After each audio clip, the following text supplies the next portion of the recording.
Alrighty. I am super excited today to have on a really good friend of mine from dental school, Dr. Ike Urling. If you guys remember, we had him on the show.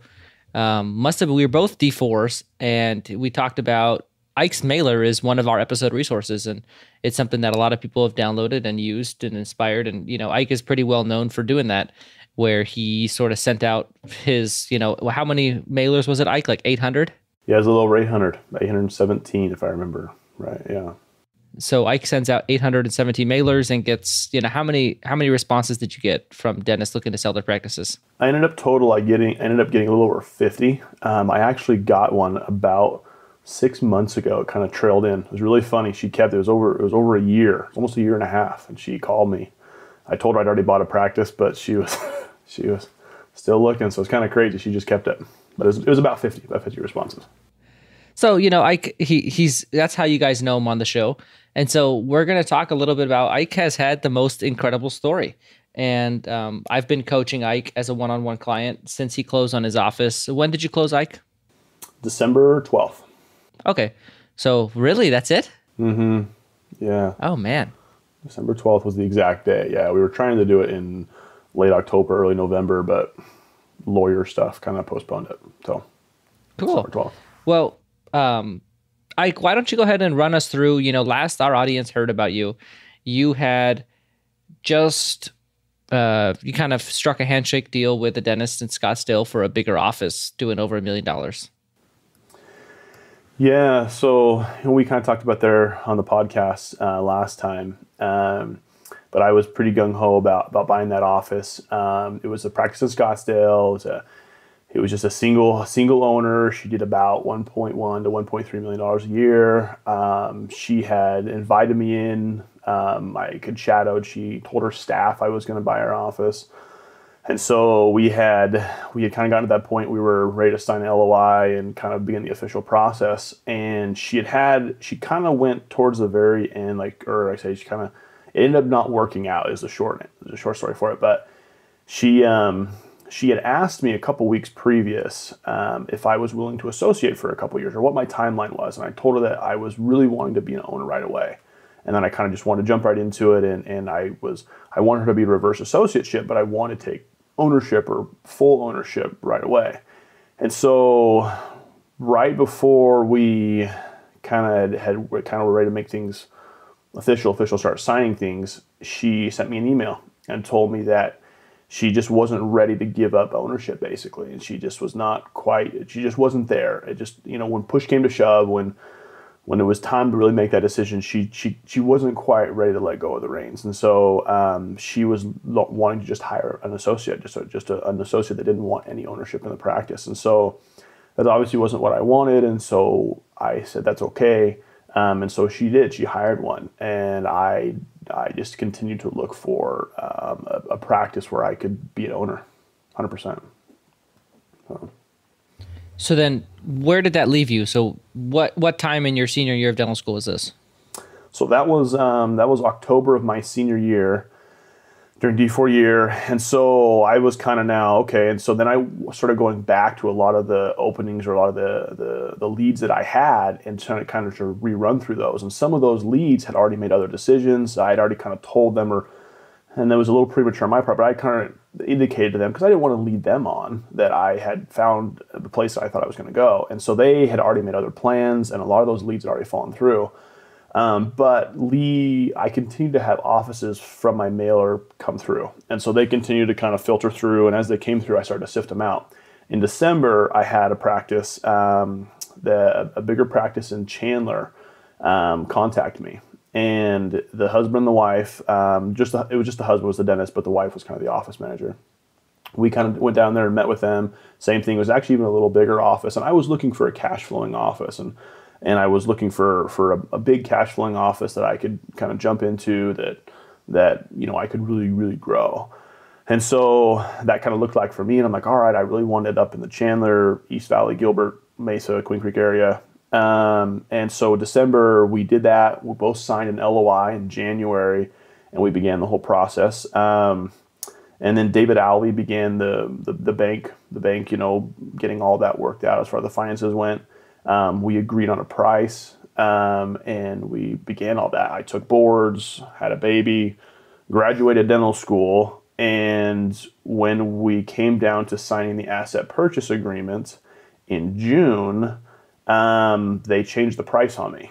And they said that they'd kind of want a little bit more. And then David Alvey had worked out this structure with them that they could, maintain. They would basically have to, because I was a new grad, they were going to have to float about 10% of it for a year. And when it came down to it, they said if they wanted to do that, then they wanted more money, and it kind of turned into this. And I felt kind of the same thing I did before. Is they just, when push came to shove, they weren't.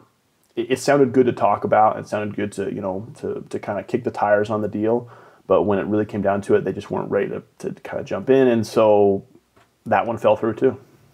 And that one, yeah. So talk about two super unfortunate situations, right? You did everything right. You had all your leads. You followed up. You found two practices that were great. You did everything right. And I know because I was involved in both of them. And so on my end, I didn't see any fault on your end. I just, what an unfortunate situation. That was part of the thing I was really worried about when I was going through my process. I'm like, crap, if this falls through, I got nothing. Mm-hmm. And that's sort of what happened to you, where you sort of, this was June that this fell through, mm-hmm. So you got your license, you graduated, all mm-hmm. your friends are starting their new jobs, mm-hmm. and now you're like, okay, what do I do? Exactly. And so, what did you do?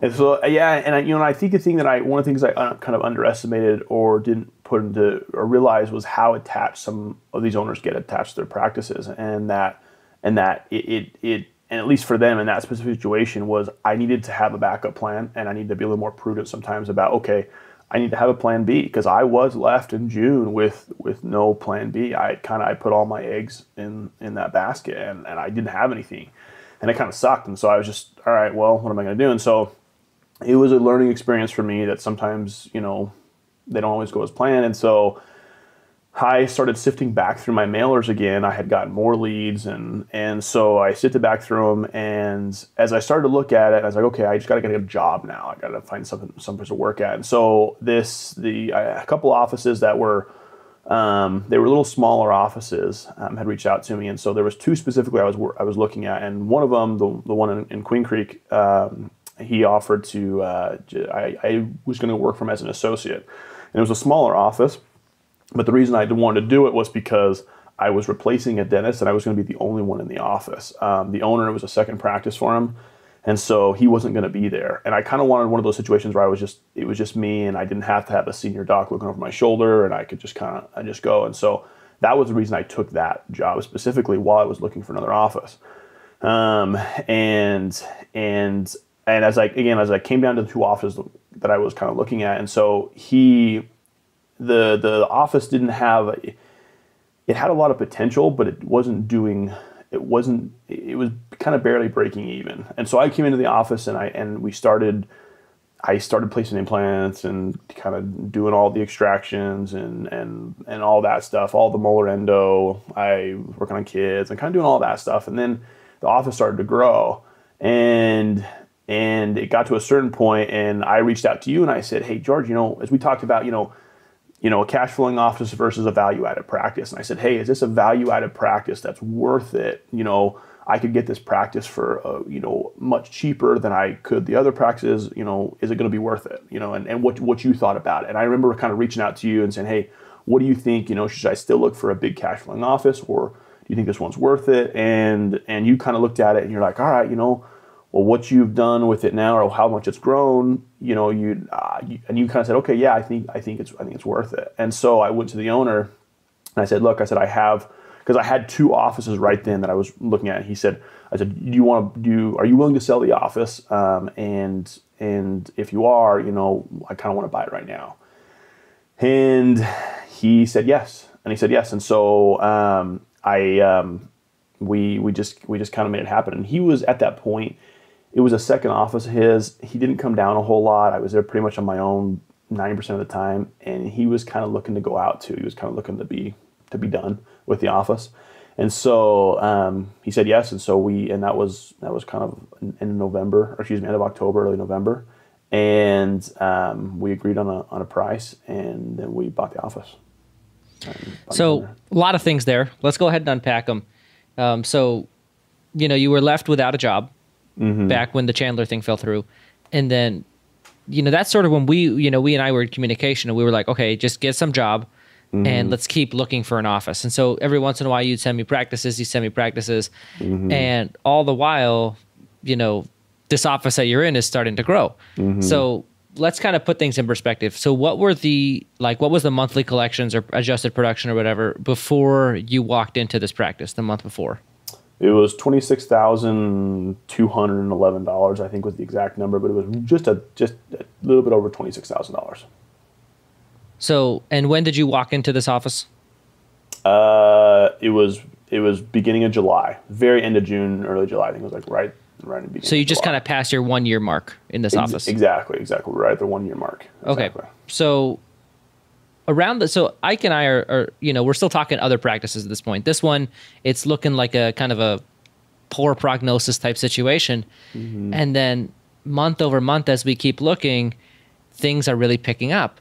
And I think you guys had a month where you almost hit 50. Is that right? Exactly. Yep. And so then we were looking at it, and then we were kind of thinking, okay, let's think time for you to, like, let's just say you were to start looking for another practice and find it. Between now and closing is like 4 to 6 months. So I think we were sort of at the point of, this thing is really picking up steam. Where could we get this in 4 to 6 months? For what price? And where could we get another practice in maybe 4 to 6 months? That's not necessarily a sure thing. And so that's where Ike and I were kind of on the same page. We're like, well, let's do something crazy here. Let's get this practice at its current value. It's doing around 300 something a year.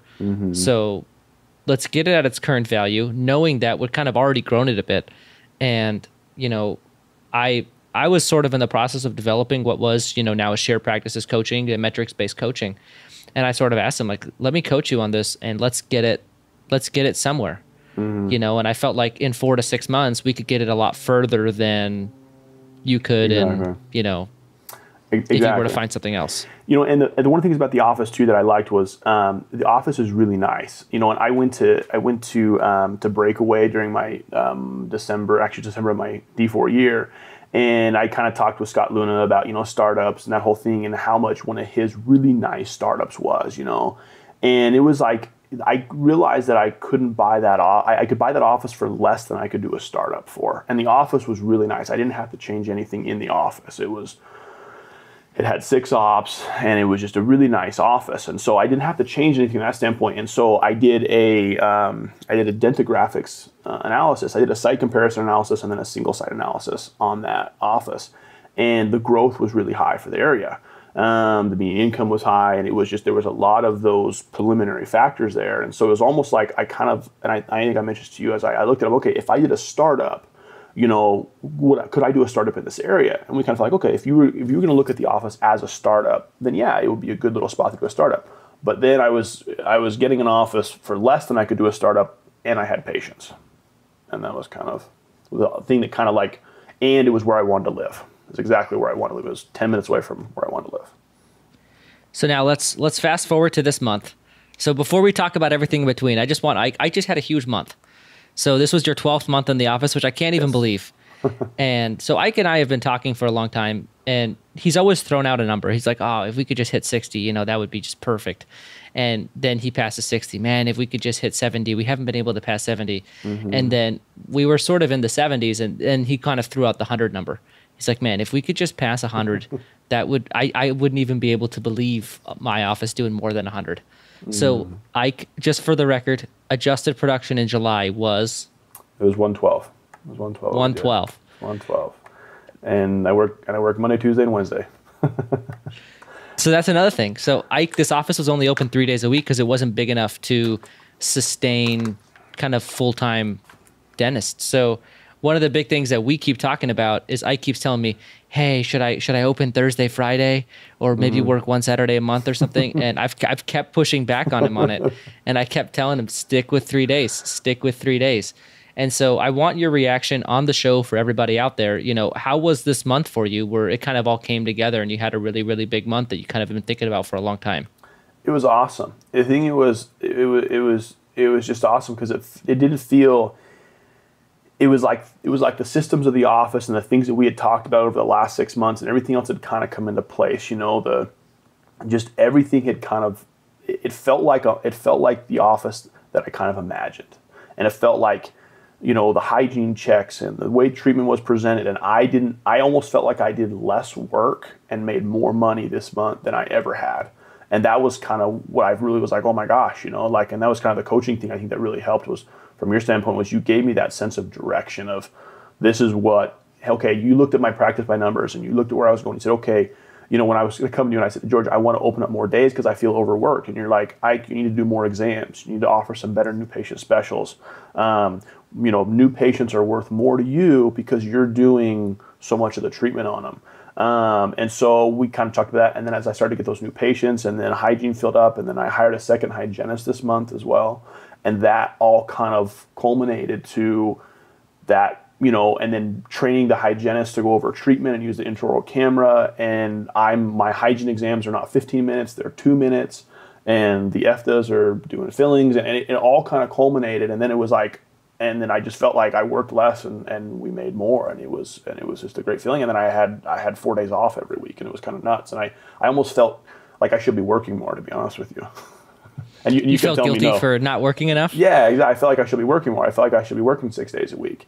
And I kept telling you that, and you're like, I don't open another day because your overhead is going to go up but if you hire another employee, it's going to cost you less than adding another day. And that was a big realization for me. It was like, oh my gosh, you're right. If I hire another assistant or hire another hygienist, or, you know, I don't have to, you know, keeping the office open another day is going to cost me over $200, $300 an hour. But hiring another person is going to be much less than that. So now you sort of had your big month, right? You've never thought of a number bigger than 100, and you kind of smoked it. You know, 112. It wasn't even close. And so, you know, now how do you feel about only working 3 days a week? I don't know if I could ever work more now. because now it's like, you know, and to me now it's like maximizing my time. Like now it's like, okay, how can I do only what I have to do and the stuff that I really enjoy, you know, and not have to do anything more. You know, this last week, you know, and we had, you know, you really kind of sold me the EFTA idea, which I love. I have 2 EFTAs now, and I love looking down the hallway and seeing them doing fillings while I'm doing an implant consult. It's like it's the best thing ever. And you know, and it's just great. Like on Wednesday, before I left, I only had 2 patients in the morning. The first one, or excuse me, that I worked on specifically. The other ones were fillings and hygiene, but I only specifically worked on 2 patients, and I did 4 crowns and then a sinus lift, a lateral window sinus lift. And it was a great morning. And the other stuff, I just popped in to do some preps and do some consults and some other stuff like that. But it was just, that was how I kind of imagined it. And it was awesome. And, you know, so this is Ike's kind of lending you into his practice vision. So Ike is clinically like a monster. His talent level is insane.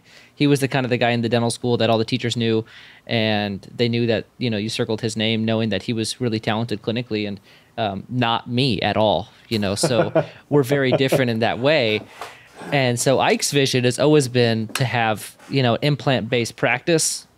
And sort of the conversation that I have to have with him a lot is implants are great. Those bigger cases are awesome, but they need to be supported by stability of like a regular PPO practice that's humming. And so we sort of have this vision where he's going to have, you know, like 2 hygienists, 2 EFTAs, and a lot of his bread and butter is going to be very little of his time. And then he can devote a lot of his time to his implant stuff. And then he kind of has like an implant practice on top of a regular practice. So he has this, you know, the stability and the, you know, predictability of a regular practice with those big cases that he enjoys that are the reason why he likes working on top of that. So that's sort of Ike's vision. And that's what we've been working towards on both parts. You know, how do we build both practices simultaneously so that they work together? And that's been a lot of our conversations. But I want to take us back to that decision to buy the practice, because this was sort of, you know, if you look at it, I don't, like, if you weren't in this practice, I would not have endorsed this decision at all. It's the fact that you're in the practice and we are seeing growth and it's looking predictable and we feel like we're gaining momentum. That's where we feel like we're getting this thing at a discount. Exactly. Yeah.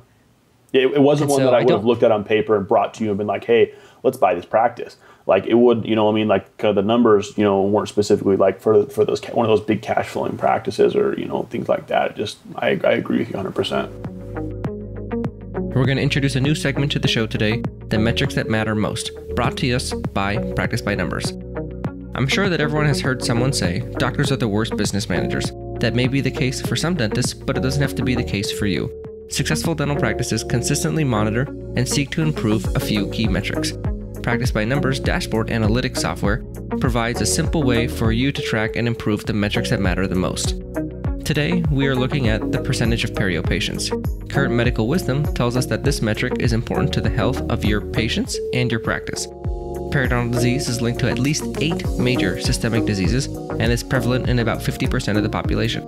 For this reason, when we see a practice that only has 15 to 20% perio patients, we know that this is a great opportunity for the practice to increase revenue. This is productivity that can be added without the dentist lifting a finger. When we share with the hygienists that their percentage of patients with perio disease is unusually low, we typically find that they have been doing a lot of bloody prophies. Many times, a small investment in a good perio update is all it takes to get back on track. We like to set up a custom dashboard for hygienists so they can log in and track their progress. They can instantly see how many perio procedures they are doing and work towards properly treating and charging for perio procedures. A healthy goal in a typical dental practice would be that the percentage of perio patients is between 30 and 35%. Higher if your demographic includes many seniors, and of course lower if you have a big pediatric presence in the office. To learn more about using smart data to manage your business, visit practicebynumbers.com. So anybody listening to this who thinks, okay, well, I'm just going to do what Ike did and buy a practice doing 300 and walk in and a year later, you know, do over 100 a month, you know, that's not the formula. This is a very unique situation where, you know, we walked in and we realized that for him, this was the right choice. Mm-hmm. But I think his clinical skill set had a lot to do with that.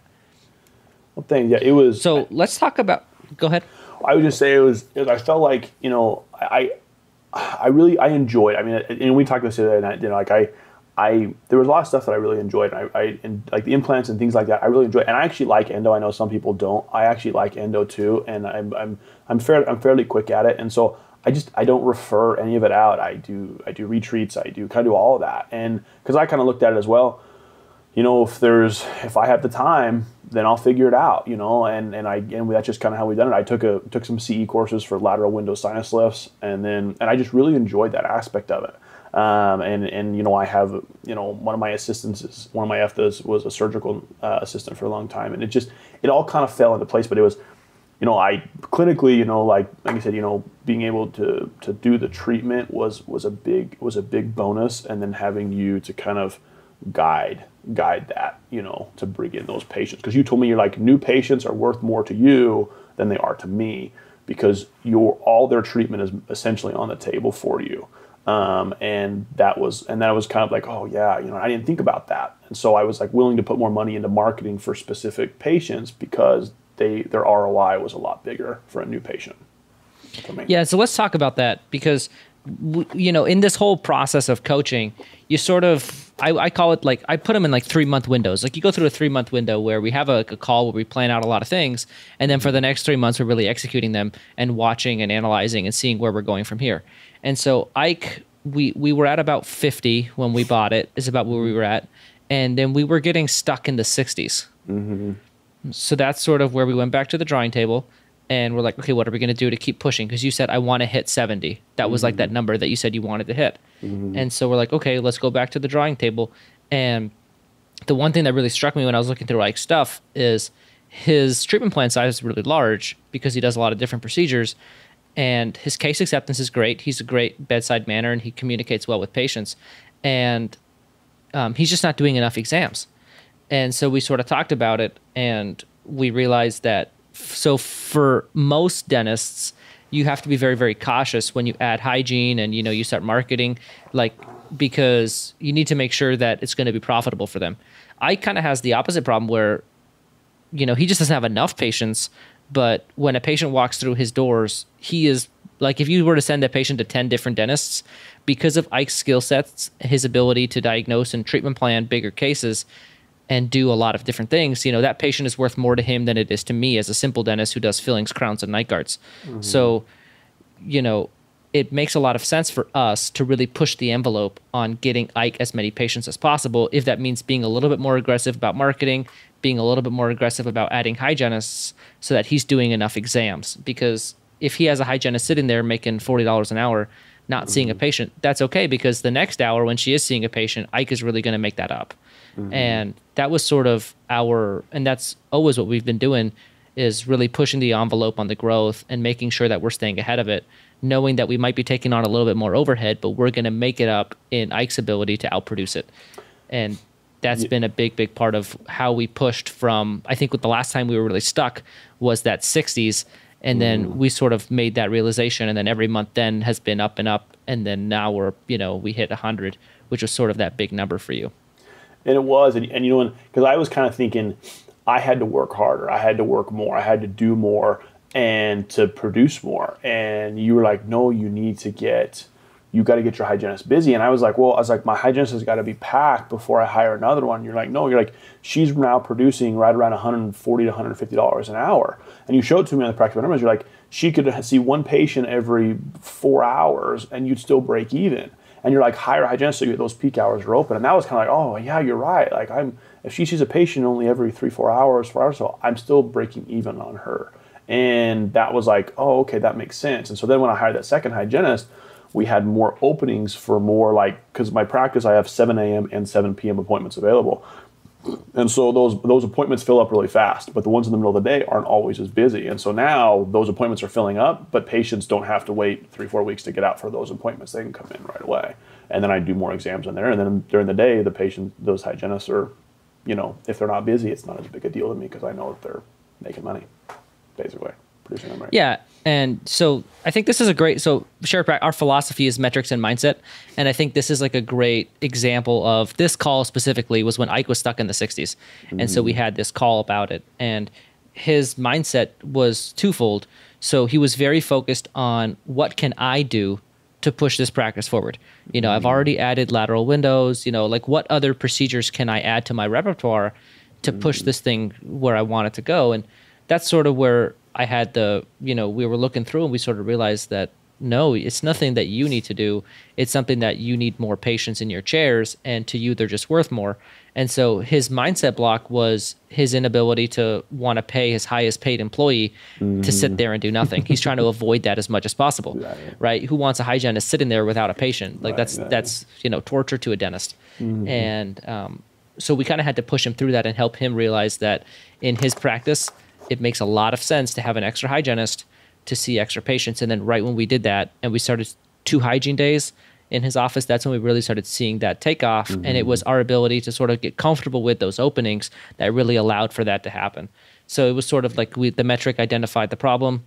Then we identified the mindset in Ike for, 1, why are we not doing that many exams? And then 2, what's preventing us from doing this thing that we think is best? And then we sort of push past it. And so that was a really big moment for Ike. And I think go ahead. Sorry.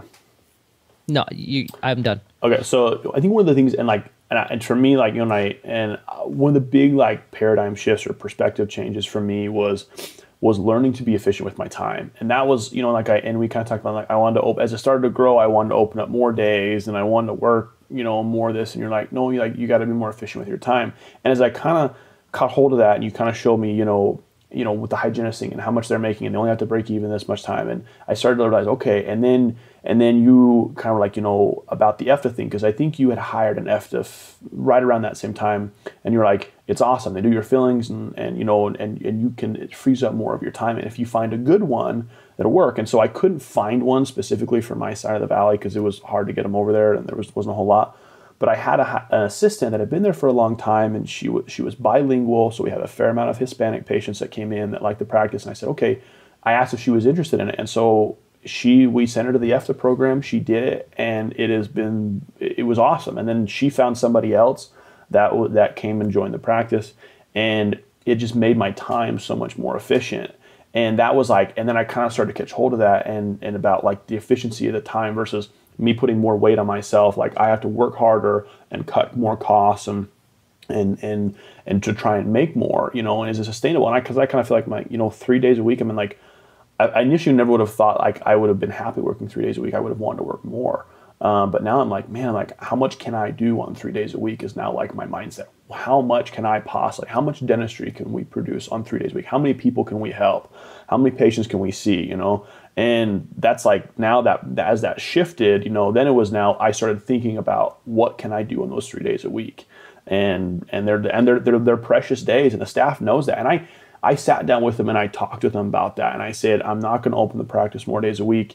I was like, I work through my lunch. I'll stay late if I have to. I'll stay till 9, 10 o'clock at night. If a patient comes in and they want an implant placed because they got a broken tooth or they need a couple crowns placed, I'll stay. And the staff knows that. Like those 3 days, Monday, Tuesday, and Wednesday, I mean, we just like those are precious days, and we just do everything we possibly can. And so, we use Swell for Google reviews now, and we get a bunch of Google reviews. And so I get a lot of emergency patients, and I love emergency patients. I love people that come in, because most of the time I can fix their problem and do something to help them, and give them some options. And anyway, and so but the time thing was huge. And I realized those 3 days were really important. And so now I don't look now as opening up another day. I look at more, how can I maximize those hours versus opening more days? And that was something I think that you really helped me with, is showing me the metrics and all that. That was a big mindset shift for me, to be honest with you.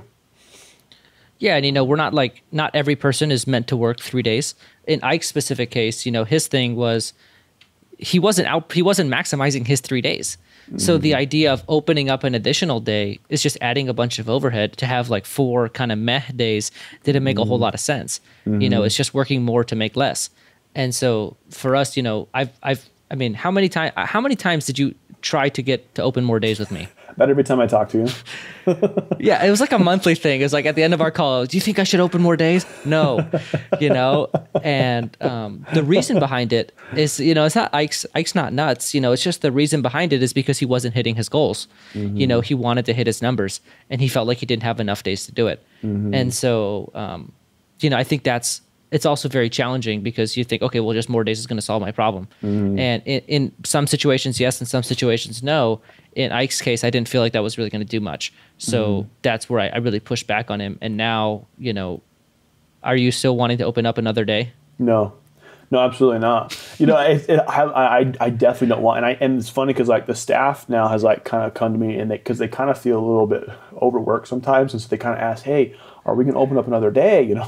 And now I'm like, no way. It's just sorry, I'm not going to do it. And because I went back and I listened to all those Justin Short, the mini series with Justin Short. And those were so good. Those were golden to me, and because I kind of wanted to be that. I wanted to kind of emulate his style of practice. And he was the one that kind of mentioned that, about how he's like, that time is just, it's precious, and we just do whatever we have to. And once the staff buys into that, the sky's the limit, and with hygiene and with, warming the patient up. I remember him specifically talking about warming the patient up. And I used that, I kind of stole that quote from Justin Short. I said, warming the patient up from the time they call the office to the time I walk into the room, that patient should already feel like I'm a great dentist, and that I'm the best dentist in the world, and they're my patient to lose. And I should have to do something really bad to lose that patient. And they kind of realize like, oh yeah, like we're part of this. It's not like, okay, let's just schedule them, and then, Dr. Urling has to go in there and then completely sell the treatment, and that's like my hygiene exams got shorter. They started using the intraoral camera. I sat down with my hygienist for about 45 minutes, and I showed her exactly how I diagnose everything. And I didn't want to feel like, okay, this is my proprietary information because I'm at the dental school. It's like, I want you to have like my eyes and see what I'm seeing, so that you can answer those patient questions, because patients look at hygienists as being kind of their friend, and they trust them. And I come in, and if they think everything's fine, and I'm telling them they need 5 crowns and an implant, they're going to look at me like I'm nuts, especially because I just bought the office. But if the hygienist is sitting there and telling them, and during the exam, they're just kind of, oh, you got an area here. Oh, this tooth has got a crack in it. How long has that filling been in that mouth for? Have you had any pain here? And that's a good thing, because it probably won't be a root canal, but it does have a crack in it. And like all that stuff, they kind of go over the patient. And so like when I go to the exam, it's kind of like, okay, and they go over the pictures with them already. And it's just like, it's made my time a lot more efficient, but the patient likes it too, because they know and they'll mention it to me. I walk in, they're like, I got some stuff going on, and I know that, And so, and I sit down and I say, all right, Allison, do you have anything for me? And she kind of walks me around or kind of walks around the arch as I go through it. And then she kind of points out, she's like, I was concerned about this, or I thought about this. And I just give her a thumbs up, or, and if I don't think it's there, I say, you know what, that was really close. That's right there. But let's just wait till his next visit. Let's just put a watch on that, And because I told the hygienist, I'll never contradict you in front of the patient. I'll never make you feel dumb. I'll never do any of that. I was like, so don't be scared to put something on their chart or tell the patient about it, because I'll never be like, oh no, that's, I'll never break that trust. And so they feel now like, okay, I can confidently put that on there, because, even if it's wrong, we're just going to watch it, and it's okay. Exactly. And yeah, I couldn't echo more. A lot of the comments, I think obviously Justin is a big part of my life, and, that mindset has a lot to do with him. And I think it kind of bled into you for sure. And, 100%. So I do want to talk about one thing though, because I think it's important for everybody to know there's somebody out there listening who has a number in mind. And, for you, it was 100 and you just passed that number. And they think, when I pass that number, all my problems will go away. So what did you think about passing 100 before passing 100? What did it feel like it looked like to you?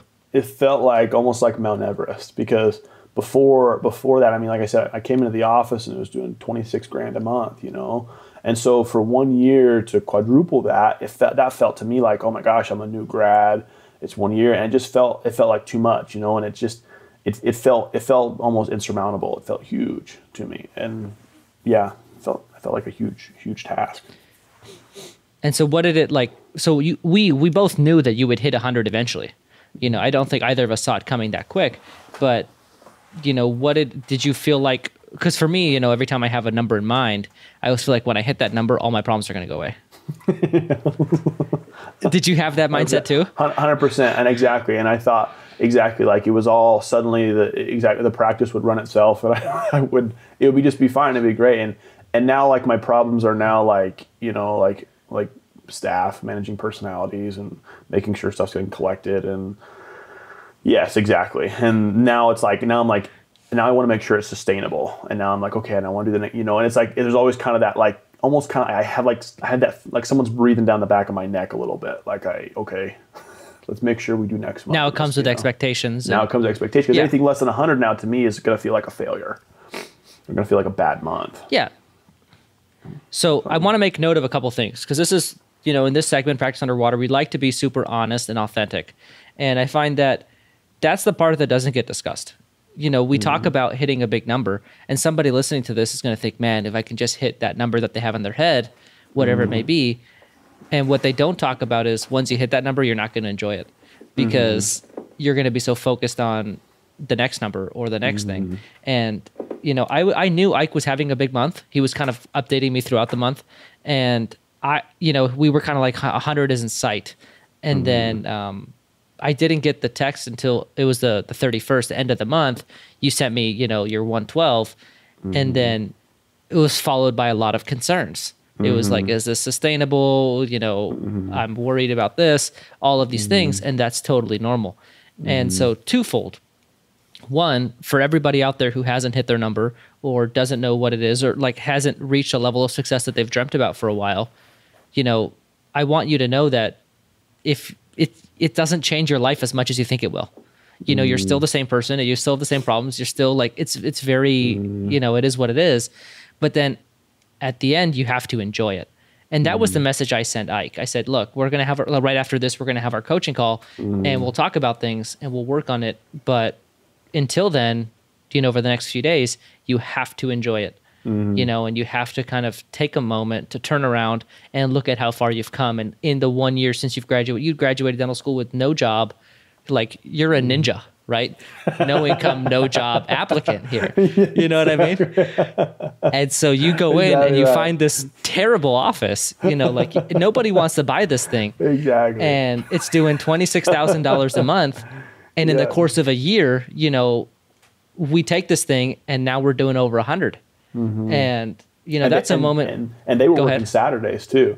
They had it open for half day Saturday, and we actually cut Saturdays off because, I don't want to work Saturdays. So in less time, we're doing 4 times more, and you're a year out of school. So that's a time where, when you hit your goal, you have to stop and appreciate it. And, I think it's something that's really, really hard to do because you're worried about doing it again and you get worried. But you owe it to yourself to really stop and appreciate all that you've accomplished. And so that was really my message to you was, look, we'll talk about all that crap. And we're not going to high five each other for an hour once we get off this phone call and, do our coaching call. We're going to work on stuff. But at the same time, I want you to feel that pleasure that comes with it, because what's the point of it if you're not going to enjoy it? And, you worked so hard over the past year getting this thing to where it is now that, you need to kind of stop and look at, like, I kind of imagine that if you go hiking. I don't do it very often. I've done it once or twice. And when you walk, you kind of turn around and you look and you're like, man, I don't realize I came that far. Like I kind of was just walking. And that's kind of how it feels. You just feel like you're just trekking along, you're just focused on the day, the month, the week. And then this is really a moment where I wanted you to just turn around and say, like, this is where I came from to where I am now. And, you gotta recognize that. And it, and that was, and because be honest with you, it was hard. Like when you sent me that text message, like it was hard for me to get to be like, cause I'm like, okay, if I let my foot off the gas pedal, if I get complacent, then everything's going to fall apart. But so then it's funny, like you mentioned that, because that goal came now with new expectations and new pressure and a feeling of I gotta, now I have to do 100 every month and I got to do this, it's like, because when you're at the bottom, you have no place to go but up. But now, when you actually go somewhere and you actually get to the point that I feel like, okay, that it's almost, there's that expectation, and I definitely felt that. But you were like, and you said it to me because my wife has told me before. She said that that I don't stop and enjoy things. I don't when I get to a certain point, I'm just always kind of, okay, what's the next thing? And I don't always do that. It's kind of like when you're an undergrad. Oh, if I get accepted to dental school, everything's gonna be great. Okay, when I pass boards, everything's gonna be great. Okay, when I graduate and I can actually make money, everything's gonna be great. And it's kind of the grass is greener mentality. And it's not like that. But sometimes you have to look back, like you said, and say, okay, it is pretty good. It's pretty good, and keep it in perspective. Because it's a lot better than it was last year. Yeah, and I think I'm so happy you said it like that. That ladder mentality that we're in our lives, especially in this profession, where you're like undergrad, then next rung, dental school, then next rung, boards, then next rung, job, then ownership, then productive ownership, whatever. Yeah. That's the thing. And, you always think that there's a top, but there's never a top. You're just going to keep going. There's always going to be something else that you want in life. And so that's where I sort of told Ike, I said, this is a glimpse of the top because there is no top. Like you're never going to reach a point where you're done climbing, because we all have ambitions and things we want to do in life. But this is a moment where you can stop and you can say, hey, I did it. I did this, and this is the top of this step, and appreciate that, because there's grass is never greener on the other side. It's always equally green on both sides, and you got to just stop and appreciate it, because if you don't, you won't enjoy anything. Yeah. And so that was sort of the conversation I had with him. And that's and again, like most things in this, like ask me how I know, right? I did the same thing, right? I had a big month and I was like, okay, next month it's going to be bigger. And then it wasn't. And I got upset and I got disappointed and then I felt inadequate, and so you kind of go down that circle, and I didn't want you to do the same thing. And so for me, it was really cool to have that moment. And I had that moment as your coach where I was like, shit, we did it. And Richard's going to bleep that out, which is fine. But, that's how I felt. I felt so proud. And I just had this moment where I kind of stopped and I said, like, man, that was fun. And, that was, it was really fun. And I'm so excited for the future because, like, he's just scratching the surface. There's so many things that are going to be so much better a year from now in your office. And I'm so excited because you have the sky is the limit for you as a dentist. And the hardest thing is to fix the dentist. The practice is way easier. And so you kind of have the backwards problem, right? My practice actually runs really well. It's the dentist that's the problem. You kind of the opposite. You're the dentist is awesome. Your practice is what needs work. And so that's easy. And so I'm really, really excited for you. And I think, our time together, is going to be a lot of fun. And I think you've had a story that it should be inspirational to a lot of people because, a lot of things fell through and didn't work out for you, and you made something out of nothing. And it's been a lot of fun to be a part of. Well, thanks. It was, it's definitely been some ups and downs. And there was those moments, you know, and when I felt like, is ownership right for me? You know, is this the universe telling me that I shouldn't buy a practice right now? You know, is it, you know, after spending all this time and all this effort, you know, and I spent a bunch of money in lawyer fees and all this other stuff to try and get those bigger practices to work. And it's not to say that they wouldn't work out. And I'm not, and at the end of the day, it's like, okay, you know, it didn't work out, but sometimes you just got to keep knocking until the right door opens. And for me, that happened to be this practice. And it's funny because it wasn't what I thought it would have been. I was like, okay, I'm going to get a big practice and I'm going to make it huge, you know? And now I'm super happy because for the value that I bought the office the value is so much more. I have so much equity now in the practice, more or less, just because it's grown so much, you know? And so I'm so grateful now. But in the beginning, it's like, oh man, it was kind of it was a little bit scary, but it was good. It was good, but it doesn't always work out the way it does. I guess my point was, I just want to say is, it doesn't always work out the way you think it's going to, but sometimes a little perseverance goes a long way. And it's the same thing. It's just like it's with anything else, you know. It's with anything. And every day, it's like kind of like that. Okay, when should I give up, or when do I need to kind of just work a little bit harder? When I need to give up on that crown prep and tell that patient that's going to need a root canal, you know, or take a picture and show it to them, or should I just say, okay, it's just going to be a little bit deep and I got to do some crown lengthening? You know, I don't know. It's just like sometimes you make those judgments, and the thing I always felt like, and I always told my staff this was, I don't care if you make a mistake, I just want you to fix it. That's the thing. I don't care if something goes wrong. Let's just fix it, because patients are going to be upset. Stuff's going to go wrong. Treatment's going to go wrong. You just fix it. I had an implant fail the other day, and I looked back and I couldn't really pinpoint exactly why. And I placed so many implants. I was like, I'm not exactly sure why. You know, the last 6 months. And the guy I placed 2 on him, and then he had 2 more to place the next month, and one of them failed. And I said, you know what? I was like, I'm not sorry. I went over his medical history with him again. We talked about it. I said, I'm not sure. I said, you know what? I'm going to give you the benefit of the doubt. I'll replace your implant for free. And so I just took the old one out, I bone grafted it, and then I put a new one in. And he came back last week, and we started his crown impression, and it worked. And then he brought his wife in. And it's just, you know, I kind of feel like it's so much of it just about is if stuff isn't always going to go the way you want it to, and that's not the real failure. The failure is if you just don't learn from it and make it right, and just, okay, I'm sorry. And that's how I approach treatment too. Is if it didn't turn out the way I wanted it to, I just was very upfront with the patient. I told him, and I said, it didn't work out the way we wanted to, but I'll fix it for you. I'm gonna make it right. You know, it'll be okay. And that was, you know, and anyway, it was just kind of how I approached them, and that they wanted them to kind of do it that way too. So I love that. I think that's a great place to leave things off. If anybody has a question for Ike, he's on our Facebook group. Go ahead and contact him. And he's been an open book, and he's been a lot of fun.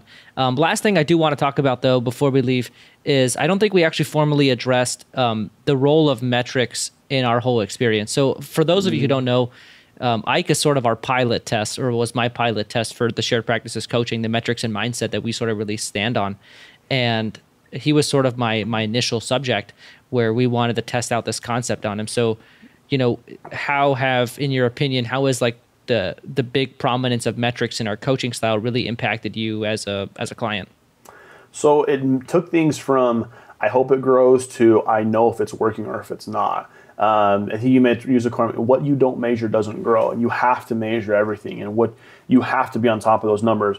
How many new patients? Where are your new patients coming from? How much is your hygienist paid? And so now, like, practice by numbers now, and you told me, you're like, I'll be your coach, but you have to download practice by numbers. And that's what you told me. It was kind of like, it wasn't an option. And so, okay, so I downloaded it, and I kind of, back and forth a little bit, but then like I realized why you like it so much, because what you don't track, what you don't measure doesn't grow. And it's just, and that was like, and then it gave me like, do I feel like the practice is growing, or is it actually growing? And those are a lot of times 2 very different things, because sometimes it's like, I kind of feel like, man, this wasn't that great, you know, but then it's like, no, things are actually going in the right direction, and where's the trend going? And that's like, it's not hoping now, I know. And that's, and then you kind of, I don't know, and then those metrics were huge. Again, like, I keep going back to the whole, you know, like, I feel like I need to work harder, but you're like, no, the metrics say you don't need to work harder. The metrics say that you need to do more new patient exams. So you got to get another hygienist. You got to offer new patient specials. You got to do a little bit more marketing. And then that ROI was pretty immediate. But if I was just kind of guessing, you know, then who knows where I would have gone. You know, I would have started guessing and kept guessing, and then gotten frustrated. And then, you know, and so it was just, yeah, that was a big thing. And, I think a lot of our coaching would be much different without it. There's a lot of times that Ike came to me with a problem and I sort of had to say, nope, Ike, that's not your problem. This is your problem. And it was that being able to see through what he's telling me. I think a lot of times when you're a coaching client, it's challenging because you feel like you have to bring it for your call. You have to feel like if I don't bring the problems, I'm not going to get the solutions. And I think for us, really what the metrics has allowed for is I look at the metrics and I sort of identify what I feel like is really the problem. And that's what we're talking about. And it just makes it so much easier. And then it was actually last month we had that call where I was a lot of reassuring Ike that no, what we're doing is working and you're going to have a big month this month. And it was sort of, I thought we were going to break 80. I didn't think we were going to break 100, but I kind of reassured him. I said, we're going to have a big month. Just stick with it. And a lot of it is the metrics allow us to really say, stick with it. It's going to happen. We're doing the right stuff. And the predictability of it of, hey, we know when a big month is coming. We know when a bad month is coming. And, we don't need to wait for the month to happen to know that. And so, that was our conversation last month. Go for it. It was kind of like the way that I love analogies. I always use analogies like with patients. But the way that I kind of looked at the analogy for me was practice by numbers to you is kind of like the cone beam for me. And so like because I tell you, I don't want to guess. I don't want to guess when I do your procedure, when I do your surgery, I don't want to guess. And so when patients come in, actually, they come in and I give them like a poor man's consult, more or less. They get a pano when they come in for consults, and I show it to them, and then I explain to them why I cannot give them an accurate treatment plan because I don't have all the information and what I need to finish that. And then if they want that, then they pay $150. They get a cone beam. I sit down with them and I give them all the information. And practice by numbers, I think, is kind of like that. At least it was for you guys. It takes the guesswork out of it, and it makes it predictable, and it makes it okay. Where you eliminate as many variables as possible, and you want that, and I tell patients, I'm like, you don't want shoulder surgery without an MRI. You don't want to have all this treatment done without a cone beam, And if the patient's not willing to invest in the $150 for a cone beam, they probably are not going to invest in all the other expenses for the treatment. And practice by numbers, I think, is the thing for us. It's like it just took all that guesswork out of it. It's like, am I guessing that there's enough bone, or do I know? And then for you, it's like, am I guessing that they're going the right direction, or do I know based on practice by numbers? And that's kind of, to me, that's a similarity there. So anyway. And I think one of the biggest reasons why we've been able to get the kind of growth that we have is because we've been able to pinpoint the thing that's holding you back at every step of the way. Right. And I think really our big surge was when we were able to identify that, okay, we're at the point now where we just need more exams. And whatever it takes in doing some unorthodox things that some people might think are a bad idea, just to make sure we're getting enough exams. And then now you see the growth. And so I think it's been, anyway, I'll wrap up. But I think it's been a lot of fun being with Ike's coach. And, he's just the most easygoing guy who's super motivated and super clinically talented and does great work. And I think that's the most important thing, is that he does really great work. Like, I see a lot of his x-rays and whatnot, and it's just clinically great outcomes. And that's how it feels really good to be helping him in the situation that he's in. So it's been a pleasure. I sent you a root canal I did on the third molar the other day because the patient asked me, and it trifurcated, and you were like, "That's nuts! Like, how are you doing that?" I'm like, "Well, the patient wanted it, and it had kind of drifted mesially," and I was like, "Okay, I'll do it." But you're like, "That's nuts!" And I'm just like, "They wanted it, so okay, so I'll do it for them." Yeah, anyway, I've shown that photo to so many people. Yeah, Ike did this. It was number 17. He did an endo at number 17, and it trifurcated, and he got all three canals. Like, it was like 2 millimeters for the apex. It trifurcates. That was nuts. Yeah, it's just that kind of stuff that you just look at him, you're like, "Dude, you're insane. Just go back and do more of that stuff." Anyway, guys, it's been a great episode. Any questions? Reach out to Ike. Ike, do you have anything else to say? I don't. Like I said, if you guys have any questions, I'm more than happy. I would be, if I can be of any help, I will be more than happy to. So just my name, Ike Urling on Facebook. You can feel free to message me, and I'll be more than happy to provide any insight. Awesome. Thanks a lot, Ike. It's been great.